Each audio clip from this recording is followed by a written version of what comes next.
लोक जनशक्ति पार्टी रामविलास के राष्ट्रीय अध्यक्ष और जमुई सांसद चिराग पासवान ने एनडीए गठबंधन से 11 लोकसभा सीट की मांग कर दी। बता दें कि जब ये हलचल बहुत तेज कब हुई, जब चिराग पासवान अपने प्रभारियों की नियुक्ति कर दिए। बता दें कि चिराग पासवान की जो जमुई की सीट है, उस जमुई के सीट पर कुछ दिन पहले ही वीवीआईपी की एक रिपोर्ट आई थी, जिसमें चिराग पासवान को एक बड़े अंतर से जीत का मार्जिन दिखाया जा रहा था। लेकिन क्या वो राजनीतिक षड्यंत्र था?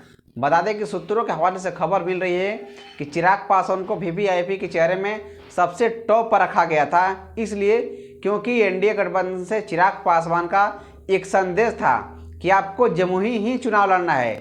हाजीपुर की बात चिराग पासवान करते हैं, हाजीपुर में चुनाव लड़ने की चिराग पासवान सोचते हैं। क्या ऐसा सपना उनका साकार हो पाएगा?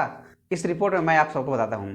बता दें कि चिराग पासवान जब से बिहार का दौरा कर रहे हैं, आशीर्वाद यात्रा से लेकर, तब से बिहार में चिराग पासवान का क्रेज बहुत ज़्यादा बढ़ गया है।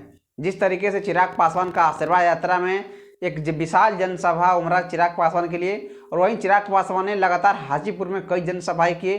बिहार के हर एक जिले में चिराग पासवान का सभा हुआ, लेकिन चिराग पासवान का दायरा इतना बढ़ गया है कि चिराग पासवान 11 लोकसभा सीट लड़ने के लायक हो गए हैं। कहीं न कहीं चिराग पासवान का 11 लोकसभा सीट पर दावेदारी करना उचित लग रहा है। क्यों? क्योंकि जिस तरीके से चिराग पासवान का दायरा बढ़ गया, वहीं चिराग पासवान ने नीतीश कुमार की सीटों को एक कम कर दिए।